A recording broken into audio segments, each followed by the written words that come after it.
Puji Tuhan, selamat pagi saudara sekalian. Saya percaya saudara masih ingat kisahnya Ayub. Ayub adalah, sekali lagi saya ingatkan, adalah orang yang kaya, orang yang bahagia, orang yang saleh, orang yang dekat dengan Tuhan. Tapi pada suatu saat, tiba-tiba Ayub mengalami musibah-musibah yang begitu luar biasa. Anak-anaknya mati, ditimpa bangunan yang roboh pada saat anak-anaknya berkumpul berpesta di tempat itu. Lalu juga harta bendanya sebagian dirampas oleh penjahat dan sebagian lagi habis terbakar. Masih lagi bertambah dengan masalah dengan kesehatannya. Ayub mengalami sakit yang membuat dia menderita dari ujung kepala sampai dengan ujung kaki. Ayub juga tidak disokong lagi, tidak didukung lagi oleh istrinya yang seharusnya menjadi penolong yang sepadan. Ayub benar-benar mengalami pukulan yang luar biasa, baik secara jasmani maupun rohani. Tapi puji Tuhan, Ayub tidak pernah ditinggalkan oleh Tuhan. Dan suatu saat ada 3 orang sahabatnya Ayub datang menghampiri Ayub. Dia adalah Elifas, Bildad, dan Sofar. Ketiga orang ini adalah sahabat Ayub, bukan sekedar teman, tapi sahabat. Dan mereka ini ingin menghibur dan menguatkan akan Ayub yang menderita. Mari kita lihat apa yang mereka lakukan. Kita baca ulang Ayub pasal 2 ayat 11 sampai dengan ayat 13. Ayub 2 ayat 11 sampai dengan 13. Ketika ketiga sahabat Ayub mendengar kabar tentang segala malapetaka yang menimpa dia, maka datanglah mereka dari tempatnya masing-masing, yakni Elifas orang Teman dan Bildad orang Suah serta Zofar orang Naama. Mereka bersepakat untuk mengucapkan bela sungkawa kepadanya dan menghibur dia. Ketika mereka memandang dari jauh, mereka tidak mengenalnya lagi. Lalu menangislah mereka dengan suara nyaring. Mereka mengoyak jubahnya dan menaburkan debu di kepala terhadap langit. Lalu mereka duduk bersama-sama dia di tanah selama 7 hari 7 malam. Seorang pun tidak mengucapkan sepatah kata kepadanya, karena mereka melihat bahwa sangat berat penderitaannya. Penderitaan yang dialami oleh seseorang seringkali mengubah akan penampilan orang itu. Secara jasmani, secara ekspresi wajah, gairah hidup dan semuanya. Itu membuat Ayub tidak dikenali oleh ketiga orang sahabatnya ini. Dan ketika ketiga orang sahabat ini mengetahui bahwa itu Ayub yang menderita luar biasa, dikatakan lalu menangislah mereka dengan suara nyaring ayat 12. Mereka mengoyak jubahnya dan menaburkan debu di kepala terhadap langit. Ini adalah gambaran kesedihan yang luar biasa yang mereka alami karena melihat apa yang terjadi pada Ayub. Sungguh ketiga orang sahabat ini mengasihi Ayub dengan luar biasa. Lalu mereka dikatakan pada ayat 13 duduk bersama dia di tanah selama 7 hari 7 malam. Seorang pun tidak mengucapkan sepatah kata kepadanya. Karena mereka melihat bahwa sangat berat penderitaannya Ayub ini. Sangat berat. Kita sudah membahas beberapa waktu yang lalu tentang apa yang dikatakan oleh Elifas kepada Ayub. Lalu apa yang dikatakan Bildad kepada Ayub. Sekarang kita mau melihat apa yang dikatakan Sofar kepada Ayub. Sofar ini artinya adalah burung yang berkicau. Atau dengan pengertian lain, tempat kediaman yang menyenangkan. Sofar ini adalah tempat kediaman yang menyenangkan. Itu arti nama Sofar.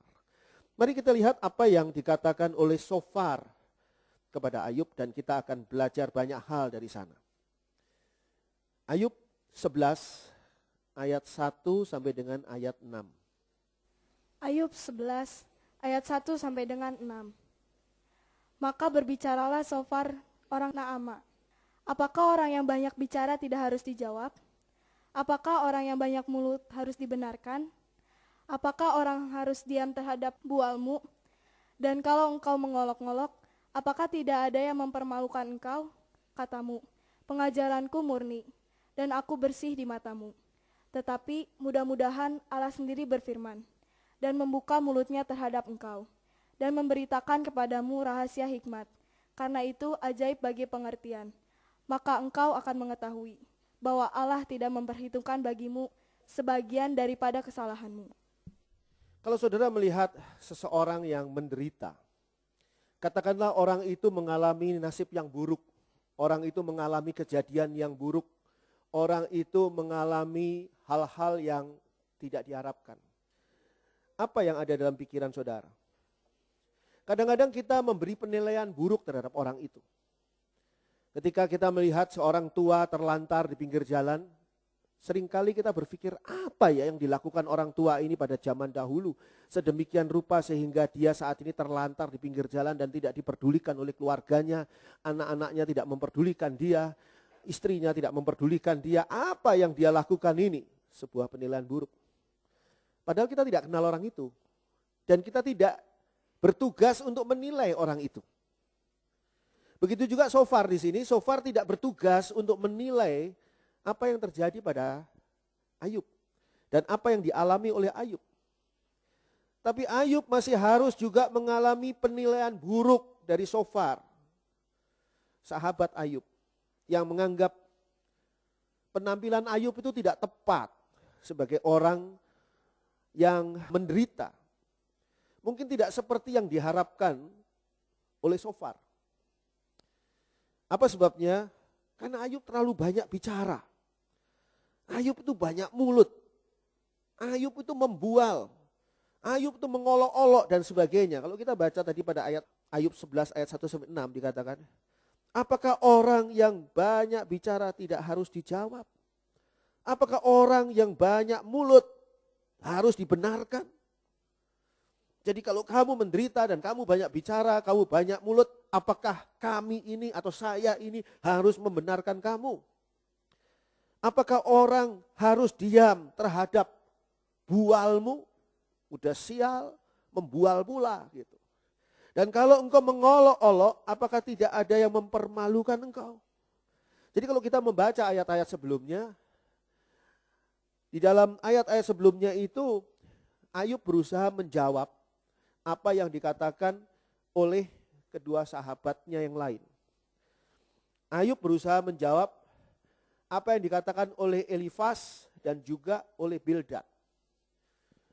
Dan itu yang membuat Shofar di sini menganggap penampilannya Ayub tidak sesuai dengan orang yang seperti Ayub menderita. Harusnya tidak seperti itu. Katamu, ayat 4, pengajaranku murni, pengajarannya Ayub itu murni. Dan aku bersih di matamu, di mata Tuhan. Tetapi mudah-mudahan Allah sendiri berfirman dan membuka mulutnya, mulut Allah terhadap engkau dan memberitakan kepadamu rahasia hikmat. Berarti apa? Kamu tuh kurang berhikmat. Kamu tuh sudah menderita penampilanmu seperti itu. Karena itu ajaib bagi pengertian, maka engkau akan mengetahui bahwa Allah tidak memperhitungkan bagimu sebagian daripada kesalahanmu. Sudah bagus Allah tidak memperhitungkan semua kesalahanmu, hanya sebagian saja.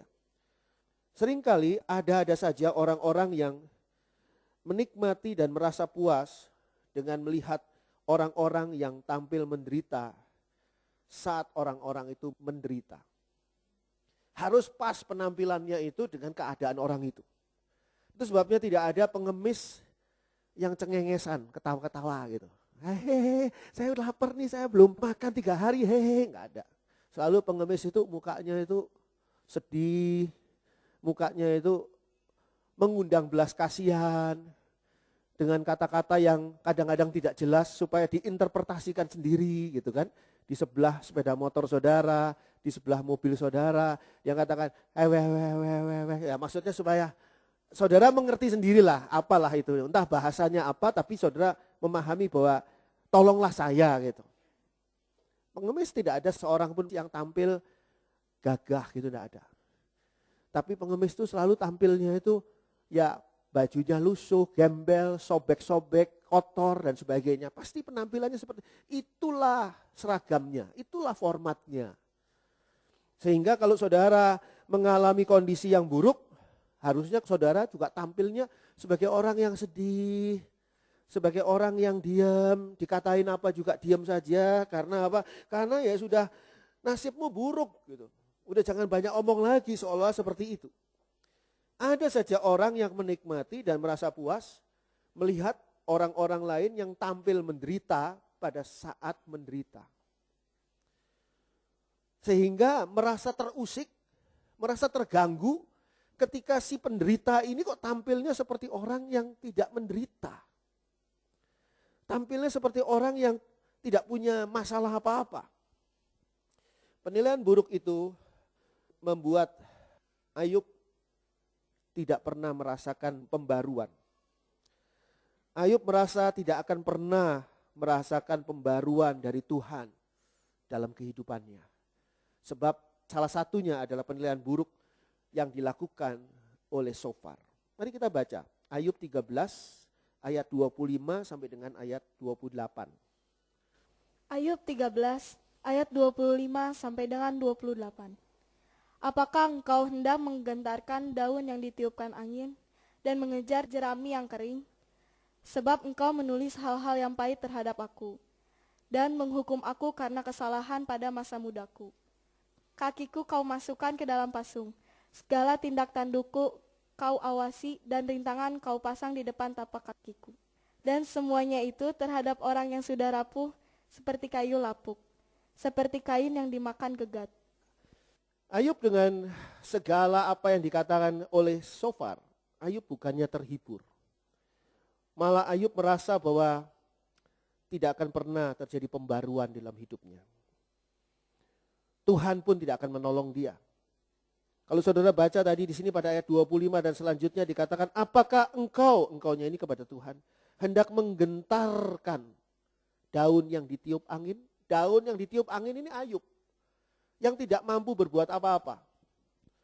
Daun itu kalau ditiup angin ya terbawa oleh kemana angin membawa daun itu. Dan tidak bisa menolak. Jadi dikatakan di sana, dan mengejar jerami yang kering, tidak mampu berbuat apa-apa terhadap angin yang kencang. Sebab engkau menulis hal-hal yang pahit terhadap aku. Seolah-olah nasibnya Ayub itu ditentukan oleh Tuhan sebagai nasib yang pahit, nasib yang buruk. Dan menghukum aku karena kesalahan pada masa mudaku. Dikatakan di sana Ayub sendiri menyadari bahwa dia bukan orang yang dari kecil tidak pernah berbuat salah. Dia ada salahnya. Dan seolah-olah sekarang ini apa yang dialaminya adalah karena kesalahannya dia dulu. Padahal kita tahu bahwa ini bukan kesalahannya Ayub. Ini hanya karena iblis ingin untuk mencobai Ayub. Ingin untuk menjatuhkan Ayub. Dan Tuhan mempersilahkan karena Tuhan tahu Ayub itu mempunyai iman yang kuat dan dia benar di hadapan Tuhan. Jadi bukan karena kesalahan pada masa mudanya. Kakiku kau masukkan ke dalam pasung. Tidak bisa berbuat apa-apa Ayub. Dalam penderitaan itu seperti pasung. Yang membuat kita tidak bisa bergerak keluar dari penderitaan itu. Penderitaan soal keuangan, penderitaan soal penyakit, penderitaan soal masalah-masalah yang besar dalam kehidupan kita, masalah rumah tangga dan sebagainya, seolah-olah memasung kita. Kita tidak bisa berbuat apa-apa. Dan dikatakan di sini, kakiku kau Tuhan masukkan ke dalam pasung. Engkau yang membuat aku seperti ini. Segala tindak tandukku kau awasi. Seolah-olah menjadi orang yang ya seperti buronan atau orang jahat yang diawasi oleh polisi. Diawasi terus. Dan rintangan kau pasang di depan tapak kakiku. Ini persis seperti terhadap orang buta.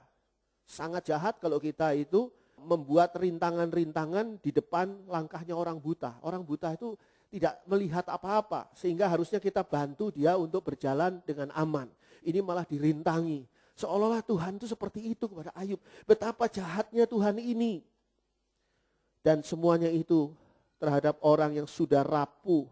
Seperti kayu lapuk, seperti kain yang dimakan gegat. Ayub ini seperti kayu yang lapuk, seperti kain yang dimakan gegat, tidak mempunyai kekuatan apapun. Mengapa Tuhan melakukan ini? Seolah-olah seperti itu. Hati-hati ketika kita bertemu dengan orang yang sedang menderita. Kata-kata kita bisa jadi justru menjadi beban tambahan buat orang itu. Begitu juga Sofar. Sofar tidak punya maksud buruk kepada Ayub.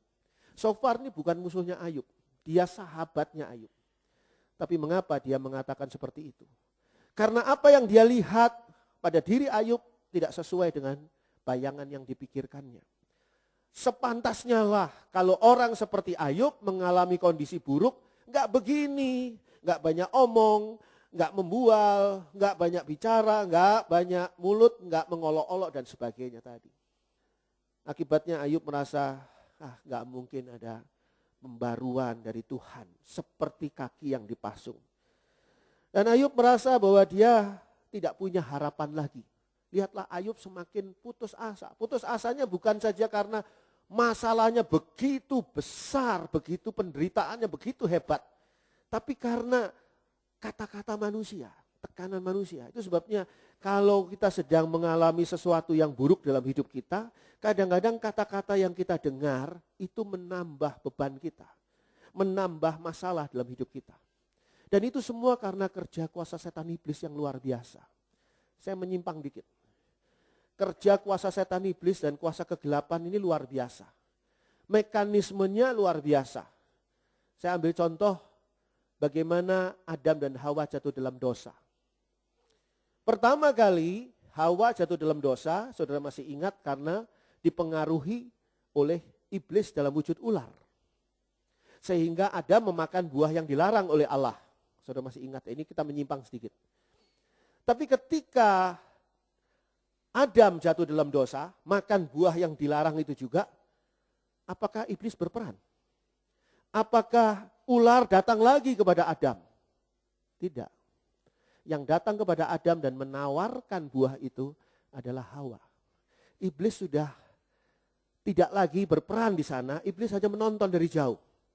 Bahwa mekanismenya sudah berjalan dengan sendirinya.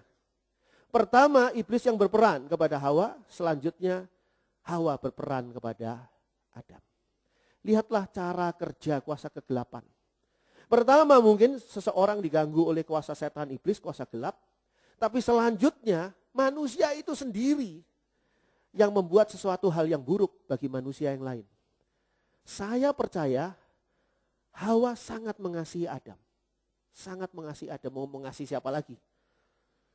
Ya cuma satu-satunya manusia laki paling ganteng di dunia ya Adam lah, bangsa yang lain-lain monyet-monyet semua mukanya. Ini Adam paling ganteng di dunia. Adam yang paling baik dan Adam adalah suaminya Hawa. Tidak ada niat buruk dalam diri Hawa. Tapi apa yang dilakukan oleh Hawa kepada Adam menjatuhkan Adam. Begitu juga tidak ada niat buruk Sofar kepada Ayub. Tapi apa yang dilakukan Sofar menjatuhkan Ayub. Ayub itu sudah berada di lereng jurang. Ini sekarang semakin dibanting masuk dalam jurang keputusasaan, tidak punya pengharapan. Ayub 14. Ayub 14 ayat 7 sampai 12. Ayub 14 ayat 7 sampai dengan 12. Karena bagi pohon masih ada harapan. Apabila ditebang, ia bertunas kembali. Dan tunasnya tidak berhenti tumbuh. Apabila akarnya menjadi tua di dalam tanah, dan tunggulnya mati di dalam debu. Maka bersemilah ia, setelah diciumnya air, dan dikeluarkannyalah ranting seperti semai. Tetapi bila manusia mati, maka tidak berdayalah ia. Bila orang binasa, di manakah ia? Seperti air menguap dari dalam tasik, dan sungai surut dan menjadi kering. Demikian juga manusia berbaring dan tidak bangkit lagi. Sampai langit hilang lenyap, mereka tidak terjaga dan tidak bangun dari tidurnya. Saudara lihat di sini apa yang dikatakan oleh Ayub adalah sebuah keputusasaan. Pohon itu masih lebih beruntung dibandingkan manusia. Menurut Ayub begitu. Sebab apa? Masih ada harapan. Kalau ditebang, dia masih bisa bertunas lagi. Tunasnya tidak berhenti tumbuh. Apabila dikatakan di sana pada ayat 8, akarnya menjadi tua di dalam tanah dan tunggulnya mati di dalam debu, maka bersemilah ia. Oh, sudah mati kok akar-akarnya, tapi bersemilah ia. Dikatakan di sana, bersemilah ia setelah diciumnya air. Dan dikeluarkannya lah ranting seperti semai. Kalau saudara pernah ke rumah saya, saudara tahu ada pohon di tengah rumah saya. Kalau yang belum tahu, silahkan ke rumah saya. Ada pohon, dan suaminya Ibu Kanti sudah memvonis pohon itu hopeless, sudah mati, nggak ada harapan. Itu suaminya Ibu Kanti itu ahli pohon, ahli tanaman, ahli tumbuh-tumbuhan. Jadi apa yang dikatakannya pasti benar. Tapi saya baca apa yang dikatakan oleh Ayub ini. Pohon itu walaupun sudah ditebang, akarnya sudah membusuk, asal diciumnya air nanti dia tumbuh lagi. Saya belajar dari sini tentang ilmu tumbuh-tumbuhan. Maka bersemilah ia setelah diciumnya air dan dikeluarkannya lah ranting seperti semai. Sekarang pohon itu rajin saya siram. Saya siram dengan baik sehingga walaupun luarnya kering tapi dalamnya dia masih tetap hijau. Luarnya tua tapi dalamnya muda, gitu ya. Seperti beberapa orang di tempat ini. Ini adalah hal yang terjadi pada pohon dan Ayub merasa pohon ini adalah lebih beruntung ketimbang manusia. Tetapi bila manusia mati, maka tidak berdayalah ia. Bila orang binasa, di manakah ia? Gambarannya bukan pohon lagi di sini oleh Ayub. Gambarannya seperti air menguap dari dalam tasik dan sungai surut dan menjadi kering. Air menguap. Uapnya kemana? Nggak tahu saudara. Saudara tidak bisa kumpulkan lagi uapnya itu untuk menjadi air kembali di tempat itu. Nanti dia akan menetes sebagai hujan di tempat lain. Tapi sekarang saudara tidak tahu kemana. Seperti itulah orang yang mati. Demikian juga manusia berbaring dan tidak bangkit lagi sampai langit hilang lenyap. Mereka tidak terjaga dan tidak bangun dari tidurnya. Sebuah kata-kata keputusasaan. Bahkan kalau saudara membaca di sana pada ayat 18 dan 19 dikatakan, tetapi seperti gunung runtuh berantakan, ayat 18. Dan gunung batu bergeser dari tempatnya. Seperti batu-batu dikikis air. Dan bumi dihanyutkan tanahnya oleh hujan lebat. Demikianlah kau hancurkan harapan manusia. Jadi ini Tuhan jahat sekali ini Tuhan. Tuhan itu menghancurkan harapan manusia. Itu yang dihasilkan oleh perkataan Sofar pada Ayub. Itu sebabnya hati-hati. Kalau ada hamba Tuhan, pelayan Tuhan yang datang kunjungan ke jemaat dan mencoba untuk menghibur jemaat yang sedang mengalami masalah. Hati-hati. Kata-katanya ini bisa menjadi satu beban tambahan buat orang yang dikunjungi. Perlu kita hati-hati. Perlu punya hikmat Tuhan. Perlu punya firman Tuhan. Firman Tuhan tidak pernah mematahkan orang. Tapi firman Tuhan selalu membangunkan dan memperbarui. Kalau sudah ada hamba Tuhan datang ke tempat orang lain dan mengatakan hal-hal yang sifatnya negatif, sifatnya buruk, sifatnya hanya mendiskreditkan dan sebagainya, kita perlu ragu. Dia ini hambanya siapa? Hamba Tuhan pasti datang dengan satu semangat yang Tuhan beri. Allah itu baik, dia Bapa yang baik. Dia tidak mungkin berbuat seperti ini kepada Ayub. Kita baca Ayub 2 ayat 9. Ayub 2 ayat 9. Maka berkatalah istrinya kepadanya, masih bertekunkah engkau dalam kesalehanmu? Kutukilah Allahmu dan matilah. Siapa istri itu? Istri adalah seorang penolong yang sepadan. Itu yang Allah berikan sebagai tugas utama istri, sebagai penolong yang sepadan bagi suami. Sekarang apa yang dikatakan oleh istrinya Ayub ini? Apakah perkataan istrinya Ayub ini menolong Ayub? Apakah istrinya Ayub ini sudah memberikan kata-kata yang memberi semangat? dan sebuah pencerahan kepada Ayub. Masih bertekunkah engkau dalam kesalehanmu? Selama ini aku kan bilang sama kamu, jangan saleh-saleh. Akhirnya kamu jadi pisang saleh, bukannya lain. Jangan saleh-saleh di sini, kutukilah Allahmu. Dan mampus, itu bahasa kasarnya begitu, matilah. Itu. Ini saudara bisa menilai istri seperti apa ya, istri seperti ini. Suaminya sedang jatuh nih, suaminya sedang hidupnya itu benar-benar mengalami kondisi yang buruk. Lalu kok disuruhnya mengutuki Allah, bukan disuruh untuk bersandar kepada Allah. Harusnya istrinya Ayub mengajak Ayub, udah deh kita gak tahu apa yang terjadi ini, tapi ayo kita doa bersama yuk. Istrinya pimpin dalam doa. Doakan, Ayub ini sedang menderita luar biasa. Saya berpikir, kenapa ya istrinya kok gak ketularan penyakitnya Ayub aja sekalian, supaya ada sedikit merasakan gitu. Kan istrinya juga ibu dari anak-anaknya Ayub yang meninggal kan. Sama anak-anaknya meninggal. Istrinya juga jadi jatuh miskin. Bangkrut total loh, semua barangnya. Perhiasan istrinya juga mungkin dirampas juga sama perampok dan habis dibakar waktu itu. Cuma tinggal penyakit aja yang dimiliki oleh Ayub. Bagi sedikit mestinya ke istrinya. Biasanya tahu bagaimana menderita itu. Tapi manusia seringkali begini. Manusia ini seringkali seperti yang digambarkan oleh istri Ayub. Mau bertindak sebagai sutradara atau dalang bagi hidupnya orang lain. Sehingga merasa lebih tahu tindakan atau sikap apa yang seharusnya terjadi atau harus dilakukan. Ini kan dalang ini kan sutradara nih. Masih bertekunkah engkau dalam kesalehanmu? Kutukilah Allahmu dan matilah. Kamu tuh harusnya, Yub, panggilannya Yub ya. Yub, atau kalau ini mungkin lebih tua ya Ayub ya. Yub, nah gitu ya.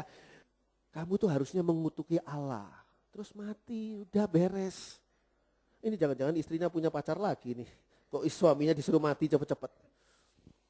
Matilah. Ini adalah sikap yang dianggap tepat oleh istrinya Ayub. Istrinya Ayub merasa lebih tahu tindakan atau sikap yang seharusnya atau yang harus dilakukan atau terjadi pada Ayub. Bahkan di sini cenderung menyalahkan Tuhan kalau ternyata Tuhan tidak sesuai dengan apa yang dianggapnya pantas. Orang seringkali mau menjadi dalang, mau menjadi sutradara bagi hidup ini. Waktu Lady Di meninggal karena tabrakan. Banyak orang mengatakan, wah sayang kok meninggal ya. Padahal dia itu cantik, dia itu begini, begitu. Atau pada saat seseorang ya memenangkan pemilihan umum. Ya kok dia sih yang menang, kok bukan si ini yang menang. Harusnya si ini tuh jauh lebih. Jadi tanpa sadar orang itu tuh ingin menjadi sutradara. Termasuk ketika Tuhan melakukan hal yang tidak sesuai dengan apa yang dipikirkannya. Lalu dia berusaha untuk menjadi sutradara. Tuhan salah. Jangan begitu Tuhan, harusnya jangan begitu. Ya kenapa Tuhan, orang ini orangnya baik. Kok mati duluan?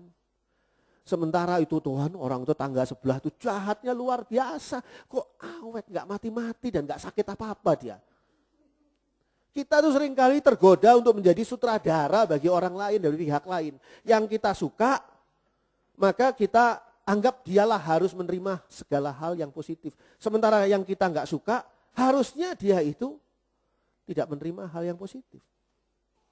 Saudara melihat ajang Indonesian Idol, ya kok itu yang menang. Ini sama ini bertanding, ya kok itu yang menang. Karena itu yang menang, saya nggak mau dengar lagi suaranya orang itu. Di radio saya matiin, karena orang itu menang. Apa sih katanya gitu.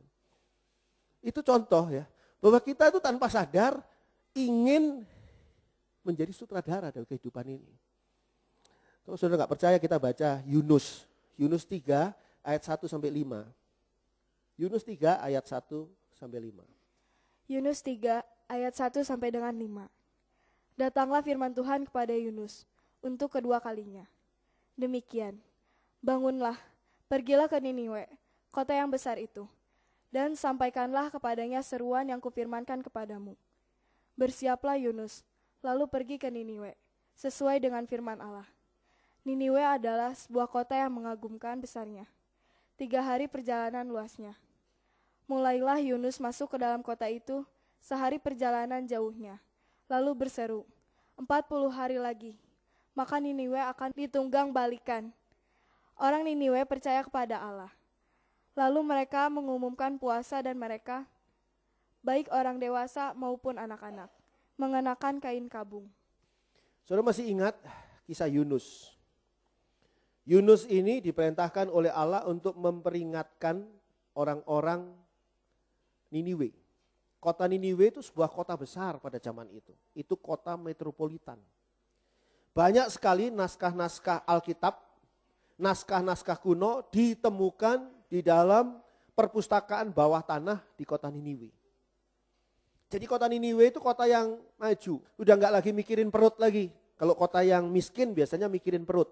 Nggak mikirin yang lain. Ini sudah nggak mikirin perut, malah mikirin perpustakaan. Jadi kota yang metropolitan.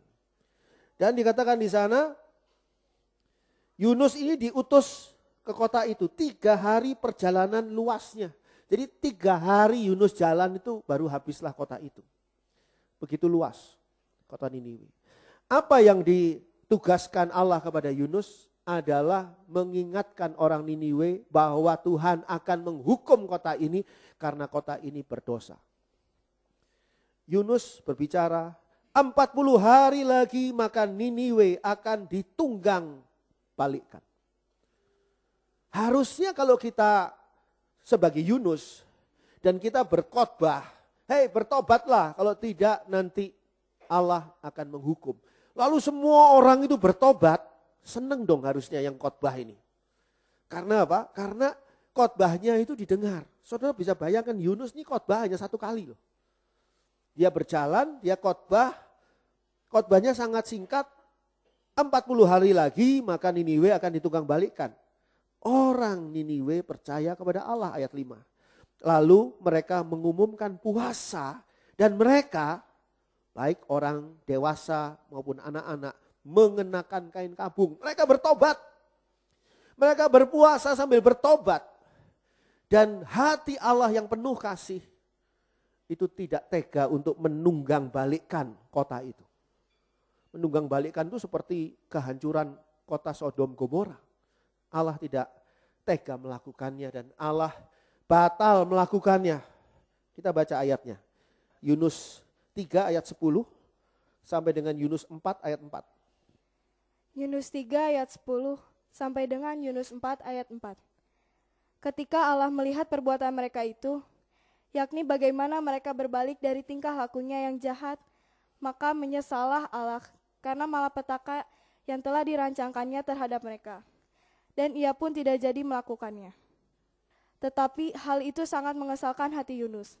Lalu marahlah ia, dan berdoalah ia kepada Tuhan.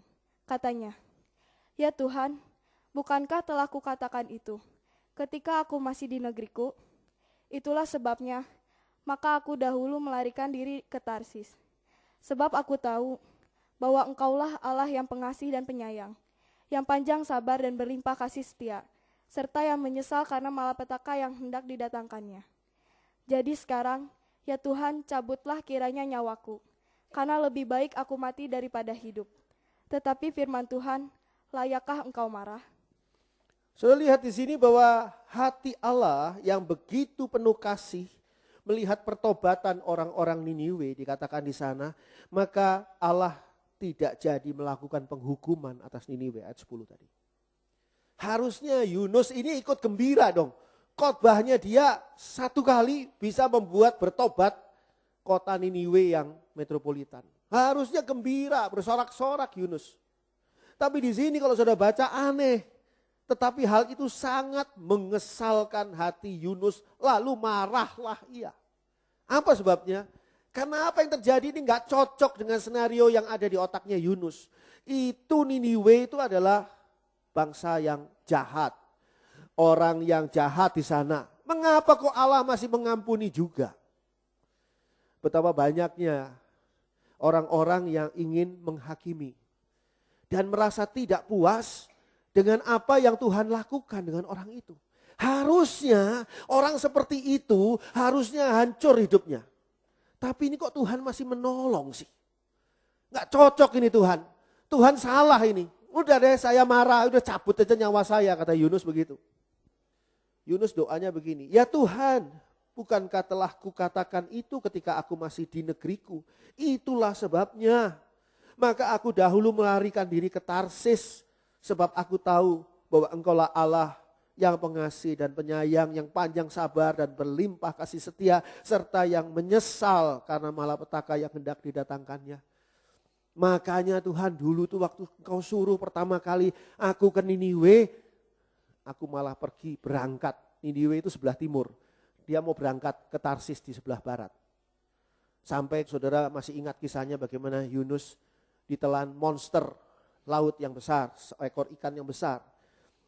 Tapi Tuhan melepaskan Yunus. Jadi sekarang ya Tuhan, cabutlah kiranya nyawaku. Karena lebih baik aku mati daripada hidup. Gara-gara orang Niniwe bertobat dan Tuhan tidak jadi menghukum Niniwe. Padahal Yunus ingin melihat, menyaksikan itu. Ya kok gak jadi.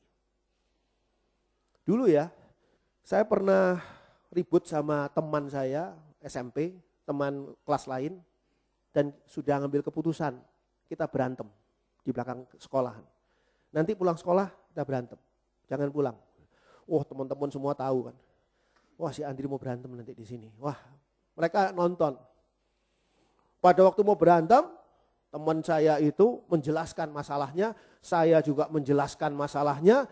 Dan akhirnya kami sadar. Oh iya ya ini cuma sebuah salah sangka. Ngapain berantem untuk sebuah salah sangka? Salaman kita, pelukan kita. Engkau tetap temanku, aku tetap temanmu. Kita semua senang, saya dan teman saya senang. Sama saya hampir berkelahi sama dia sudah. Dia sudah bawa belati, saya sudah bawa kopel tahu ya. Sabuknya apa tentara itu. Saya bawa krakling di kantong. Jadi kalau kopel saya lepas, saya akan bawa krakling, tahu krakling ya, yang besi yang di tangan tuh ya. Krakling. Sudah bawa semua, udah. Dia bawa belati, udah matilah kita saat itu. Gak jadi pelukan malahan. Penonton pun kecewa. Ya adanya. Ya kok kayak gini terusannya. Saya lihat orang itu ingin apa yang ada di dalam pikirannya itu yang terjadi. Kalau tidak sesuai dengan apa yang dipikirannya, dia kecewa. Yunus ini kelihatannya sudah beli popcorn, duduk yang enak. Beli minuman bersoda, dia nonton di atas bukit mau lihat bagaimana sih peristiwa Niniwe ditunggang balikan Allah itu gimana. Nanti mungkin ada batu besar berapi, mungkin dari meteor dari mana kayak jatuh atau gimana, atau gunung meletus atau apa, atau udah banjir lahar. Mau lihat ini Yunus, ya kok gak jadi. Tuhan, saya cuma kenyang popcorn gini Tuhan, aduh udah Tuhan. Matilah saya Tuhan, ngapain saya hidup kalau kayak gini. Loh, orang tuh seringkali seperti itu loh. Kalau saudara suami istri berantem dan rumah saudara kebetulan berdekatan satu dengan yang lain. Tetangga saudara di sebelah sudah pasang telinga. Ya ini suami istri berantem nih, sebentar lagi nih akan tonjok-tonjokan nih. Sebentar lagi ludah-ludahan, saling tendang dan sebagainya. Terus gak jadi saudara pelukan, meluk istri saudara. Kecewa yang nonton di sebelah itu. Orang itu pengen jadi Tuhan. Dan Tuhan dengan santainya mengatakan begini, layakkah engkau marah? Urusanmu apa? Kok sampai engkau mau marah itu layakkah engkau marah? Artinya Tuhan mengatakan engkau tidak layak untuk marah. Siapa kamu itu yang mau mengambil keputusan atas orang lain? Makanya kita harus belajar dari apa yang dikatakan firman Tuhan. Kalau saudara menderita, jangan saudara katakan kepada manusia, kepada siapapun, sebab apa? Manusia itu hanya menambah penderitaan nantinya. Katakan kepada Tuhan. Dan kalau Tuhan menolong saudara, jangan saudara cepat gembira. Karena manusia tidak suka Tuhan menolong saudara. Banyak manusia tidak suka ketika melihat saudara yang brengsek, yang kurang ajar, yang sebagainya, itu kok ditolong oleh Tuhan. Yohanes 9 ayat 1 sampai 3. Yohanes 9 ayat 1 sampai dengan 3. Waktu Yesus sedang lewat, ia melihat seorang yang buta sejak lahirnya. Murid-muridnya bertanya kepadanya, "Rabi, siapakah yang berbuat dosa? Orang ini sendiri atau orang tuanya, sehingga ia dilahirkan buta?" Jawab Yesus, "Bukan dia, dan bukan juga orang tuanya, tetapi karena pekerjaan-pekerjaan Allah harus dinyatakan di dalam dia." Kalau saudara lihat di sini, ketika Yesus sedang lewat di sana melihat orang buta sejak lahirnya, murid-muridnya bertanya kepada Yesus. Ini murid-muridnya loh, bukan orang yang baru kemarin sore kenal Yesus. Ini murid-muridnya, statusnya murid-murid Yesus. "Rabi, guru, siapakah yang berbuat dosa?" Loh, kok mesti ada yang berbuat dosa ya? Siapakah yang berbuat dosa? Orang ini sendiri atau orang tuanya? Sehingga ia dilahirkan buta. Logikanya yang dimiliki oleh para murid ini, pengertian manusia yang ada dalam diri murid-murid ini adalah orang ini berbuat dosa atau orang tuanya berbuat dosa sehingga membuat dia buta. Sehingga membuat dia buta sejak lahir. Apa ini? Seringkali dalam pengertian manusia yang terbatas, itu seringkali melahirkan tuduhan-tuduhan yang salah. Tuduhan yang salah dan tidak sesuai dengan pengertian Tuhan. Tuhan Yesus disuruh memilih, ini multiple choice. Soalnya multiple choice di sini. Tuhan Yesus, ayo pilih. Jawabannya itu A, orang ini berbuat dosa. Jawaban B, orang tuanya yang berbuat dosa sehingga orang ini lahir buta. Ayo, jawaban yang mana? Multiple choice cuma A sama B. Kalau saudara jawab soal di ujian di sekolah atau di perguruan tinggi, multiple choice A sama B, saudara terpaksa harus milih A atau milih B. Betul gak? Tuhan Yesus nggak mau. Tuhan Yesus milihnya C. Yang nggak ada di situ. Nggak ada di dalam pilihan para murid itu. Jawab Yesus, bukan dia, bukan A, dan bukan juga orang tuanya, bukan B, tetapi karena pekerjaan-pekerjaan Allah harus dinyatakan di dalam dia. Beda kan dengan apa yang dipikirkan oleh para murid? Pengertian Tuhan tidak sama dengan pengertian kita manusia. Pengertian kita manusia, kenapa Niniwe yang jahat itu kok masih diampuni dan diberkati Tuhan? Kok enggak dihancurkan? Dia jahat. Kamu jahat gitu ya. Kayak dialog sebuah film ya, film kemarin itu ya. Karena kita tidak mengerti apa dalam pikiran Tuhan. Kita tidak mengerti. Jangan pernah jadi Tuhan. Biarkanlah Tuhan yang bekerja tanpa bantuan saudara untuk menghakimi seseorang, untuk menghukum seseorang. Seringkali kondisi-kondisi buruk seperti penyakit, kecelakaan, atau kondisi buruk lainnya, itu diterjemahkan sebagai penghukuman Allah. Sehingga ketika saudara mengalami satu penyakit serius, kanker misalnya, maka orang berpikir, oh kamu pasti dosanya banyak. Orang lain cuma pilek, kamu kok kanker. Berarti kamu dosanya banyak. Loh, orang ini sudah kena kanker, sudah suatu masalah, ditambahi dengan, ya ternyata Tuhan, dulu Tuhan bilang lewat KKR, hamba Tuhan itu mengatakan, Tuhan Yesus mengampuni dosamu. Mana sekarang saya kena kanker Tuhan? Berarti dosa saya enggak diampuni oleh Tuhan. Seringkali dianggap sebagai penghukuman Allah. Padahal Allah seringkali menggunakan hal-hal yang buruk, hal-hal yang kondisi yang tidak baik itu justru untuk menyatakan peran Allah. Justru untuk menyatakan akan pekerjaan Allah dalam kehidupannya. Seperti orang buta ini. Ada orang yang kebetulan anaknya itu cacat. Anaknya itu cacat dan saudara bisa bayangkan tiap pagi dia bangun dan melihat anaknya yang cacat itu. Dan anak yang cacat ini nggak meninggal. Dikatakan bahwa, oh dokter bilang, oh ini nggak lama. Paling 2 tahun, 3 tahun meninggal dia. Sebab organ-organ tubuhnya nggak bertumbuh dengan sempurna, pasti meninggal. Ditunggu 2-3 tahun nggak meninggal. Malah tambah besar. Persoalan ini, cacat ini tambah besar karena tiap hari dilihatnya. Lalu dia mengatakan bahwa Tuhan, kenapa orang lain diberi anak yang tidak cacat, saya kok diberi anak yang cacat? Oh mungkin saya ini tidak disukai oleh Tuhan ya. Tuhan tuh ternyata masih menghukum saya ya. Mungkin ada kesalahan dari orang tua saya atau kesalahan nenek moyang saya yang Tuhan timpakan kepada anak ini. Itu logika kita itu. Yang bukannya menolong orang itu, tapi membuat orang itu putus asa. Padahal Tuhan ingin menyatakan peran pekerjaan Allah dalam kehidupan orang itu. Seperti orang ini. Kalau orang ini tidak buta, bagaimana Tuhan Yesus menyembuhkan orang itu? Justru sekarang Tuhan Yesus mau menunjukkan kuasa Allah melalui menyembuhkan orang buta yang sejak lahir. Buta sejak lahir tidak sama dengan buta sewaktu orang ini sudah dewasa. Kalau buta sewaktu dewasa mungkin kena penyakit sehingga dia buta. Kalau buta sejak lahir itu seringkali nggak ada kornea matanya. Bola matanya pun kadang-kadang nggak ada. Dan Tuhan Yesus menyembuhkan dia. Tuhan Yesus menciptakan mata yang baru bagi orang ini. Itu kuasa Allah. Kalau orang ini tidak buta sejak lahir, bagaimana Tuhan Yesus mau menyatakan kuasa Allah dan mengasihi manusia, menyatakan dalam kuasa itu ada kasih yang luar biasa, bagaimana? Kadang-kadang juga hal-hal buruk itu dipakai oleh Tuhan untuk membuat kita tetap berada di dalam rencana Allah. Saudara masih ingat kisahnya Yusuf?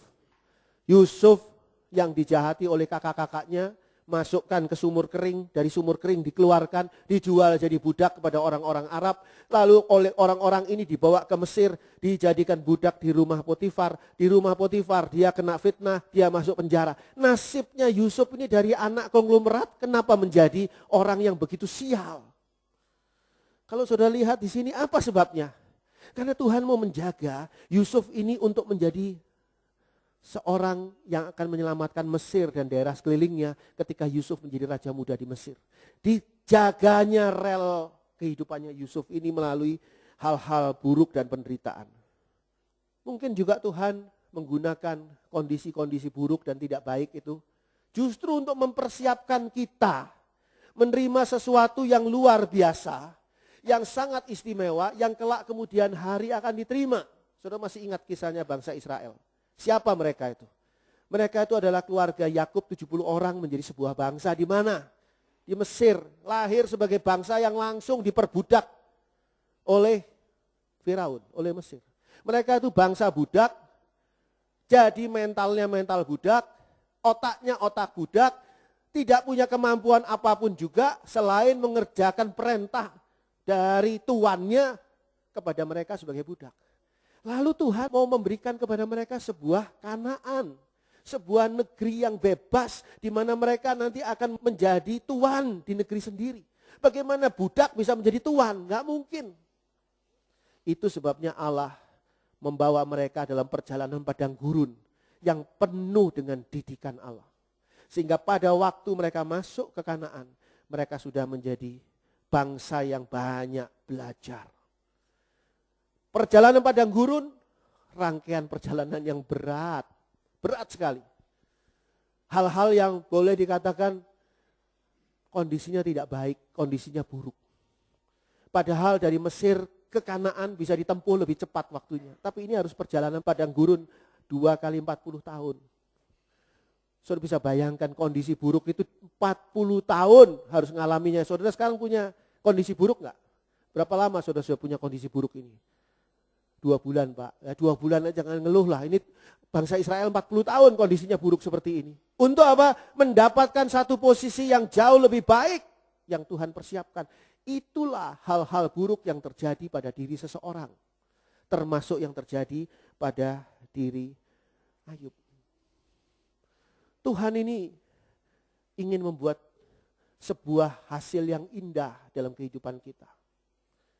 Tuhan ini sedang merenda sebuah hidup yang indah bagi saudara dan saya. Melalui kondisi-kondisi yang seringkali kita nilai sebagai suatu kondisi yang buruk.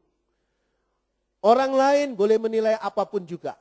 tetaplah di dalam Tuhan. Dan tetaplah bersandar kepada Tuhan, berharap kepada Tuhan. Karena rencana Tuhan itu sempurna dalam hidup kita. Bahkan saudara lihat bagaimana Tuhan Yesus dinubuatkan oleh Yesaya. Ketika Tuhan Yesus dinubuatkan oleh Yesaya, bahwa Tuhan Yesus itu akan menjalani hukuman salib.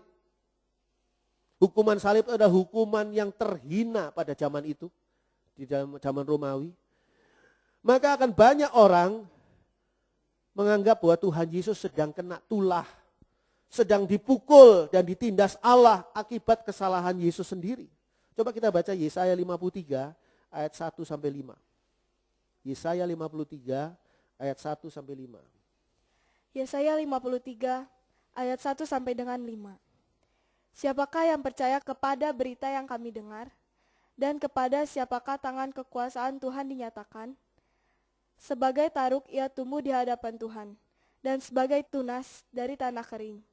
Ia tidak tampan dan semaraknya pun tidak ada sehingga kita memandang dia. Dan rupa pun tidak, sehingga kita menginginkannya. Ia dihina dan dihindari orang. Seorang yang penuh kesengsaraan dan yang biasa menderita kesakitan. Ia sangat dihina, sehingga orang menutup mukanya terhadap dia. Dan bagi kita pun, dia tidak masuk hitungan. Tetapi sesungguhnya, penyakit kitalah yang ditanggungnya, dan kesengsaraan kita yang dipikulnya. Padahal kita mengira dia kena tulah, dipukul dan ditindas Allah. Tetapi dia tertikam oleh karena pemberontakan kita. Dia diremukan oleh karena kejahatan kita. Ganjaran yang mendatangkan keselamatan bagi kita ditimpakan kepadanya, dan oleh bilur-bilurnya kita menjadi sembuh. Kalau saudara baca di sini, Nabi Yesaya menubuatkan tentang apa yang akan terjadi pada diri Yesus. Tuhan Yesus itu akan dianggap sebagai orang yang bersalah. Orang yang bersalah, orang yang berdosa, meskipun mereka nggak mengerti apa sih kesalahannya. Pontius Pilatus mengatakan bahwa aku tidak mendapatkan kesalahan apapun pada diri orang ini. Tapi tetap Yesus disalibkan. Dan pandangannya adalah bukan memandang bahwa Yesus ini disalibkan karena dosa manusia, termasuk mereka yang menyalibkan Yesus. Tapi pandangannya adalah bahwa dia sedang kena tulah. Dikatakan di sana padahal kita mengira dia kena tulah, ayat 4. Dipukul dan ditindas Allah. Atas kesalahannya dia sendiri seolah-olah atau sesuatu yang membuat dia pantas untuk mengalami semua penderitaan itu. Dijelaskan pada ayat 5, tetapi dia tertikam oleh karena pemberontakan kita. Dia diremukkan oleh karena kejahatan kita. Ganjaran yang mendatangkan keselamatan bagi kita ditimpakan kepadanya dan oleh bilur-bilurnya kita menjadi sembuh. Dia bukan gambaran seorang pahlawan. Dia bukan gambaran seorang superhero. Dia bukan gambaran seorang raja. Dia adalah gambaran seorang penjahat besar yang disalibkan. Kalau kita bandingkan dengan tokoh-tokoh yang lain, tokoh-tokoh dunia, maka kebanyakan mereka itu berada dalam kondisi yang dinyatakan sebagai orang baik-baik. Sampai pada meninggalnya dinyatakan sebagai orang baik-baik. Tapi Yesus dinyatakan sebagai orang yang tidak baik. Itu adalah penghakiman manusia. Karena manusia mempunyai pemikiran yang tidak sesuai dengan apa yang Allah pikirkan. Dan manusia tidak mengerti rencana Allah. Oleh sebab itu kita belajar bagaimana penilaian Allah. Bagaimana penilaian Tuhan sesungguhnya atas kita manusia, atas umatnya, atas muridnya, atas anak-anaknya yang menderita. Yesaya 41 ayat 8 sampai dengan ayat 16. Yesaya 41 ayat 8 sampai dengan 16. Tetapi engkau, hai Israel, hambaku, hai Yakub yang telah kupilih, keturunan Abraham yang kukasihi. Engkau yang telah kuambil dari ujung-ujung bumi, dan yang telah kupanggil dari penjuru-penjurunya. Aku berkata kepadamu, engkau hambaku, aku telah memilih engkau dan tidak menolak engkau. Janganlah takut, sebab aku menyertai engkau. Janganlah bimbang, sebab aku ini Allahmu. Aku akan meneguhkan, bahkan akan menolong engkau. Aku akan memegang engkau dengan tangan kananku yang membawa kemenangan. Sesungguhnya, semua orang yang bangkit amarahnya terhadap engkau akan mendapat malu dan kena noda. Orang-orang yang membantah engkau akan seperti tidak ada dan akan binasa. Engkau akan mencari orang-orang yang berkelahi dengan engkau, tetapi tidak akan menemui mereka. Orang-orang yang berperang melawan engkau akan seperti tidak ada dan hampa. Sebab aku ini, Tuhan Allahmu, memegang tangan kananmu dan berkata kepadamu, janganlah takut, akulah yang menolong engkau. Janganlah takut, hai si cacing Yakub, hai si ulat Israel, akulah yang menolong engkau. Demikianlah firman Tuhan. Dan yang menebus engkau ialah yang Maha Kudus, Allah Israel. Sesungguhnya aku membuat engkau menjadi papan penggirik, yang tajam dan baru, dengan gigi 2 jajar.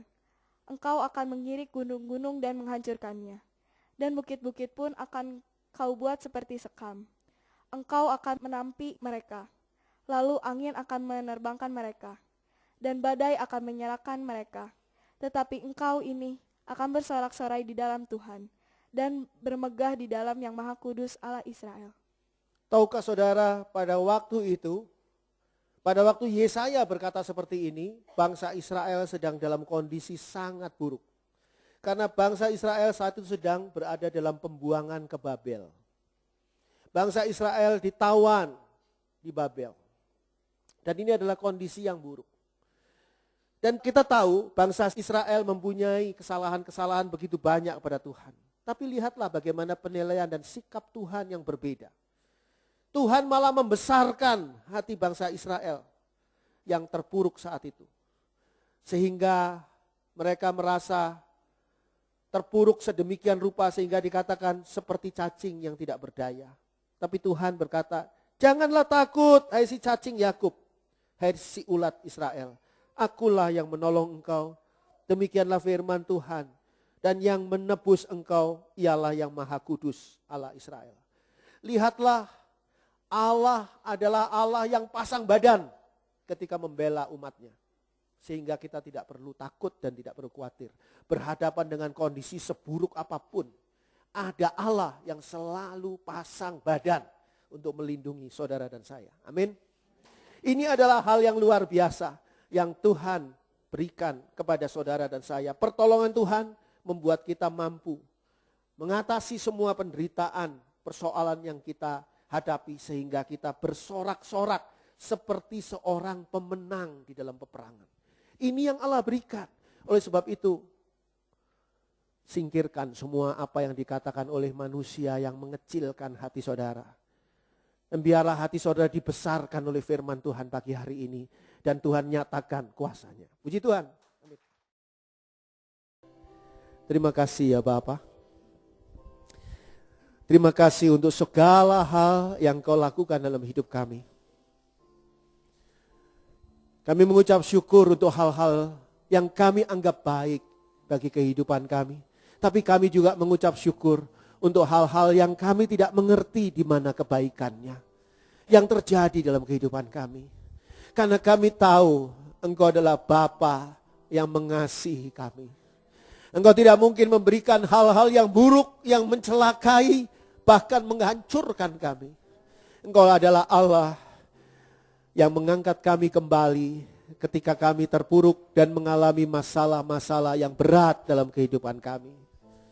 Bapa dalam surga, ampuni jika kadang-kadang kami menilai salah kepada apa yang sudah Engkau lakukan dalam kehidupan kami. Tapi mulai dari hari ini, Bapa dalam surga, yang kami hanya lihat hanyalah pelangi kasih Tuhan dalam kehidupan kami. Hal yang indah, hal yang luar biasa, yang patut kami mengucap syukur. Karena Engkau mau menjadikan kami sebagai anak-anak-Mu yang sungguh-sungguh istimewa di dalam Tuhan Yesus Kristus. Kami siap ya Bapa, kami siap, sungguh kami siap. Terima kasih Bapa dalam surga. Terpujilah nama-Mu ya Allah. Di dalam nama Tuhan Yesus Kristus kami berdoa dan ucapkan syukur. Haleluya. Amin.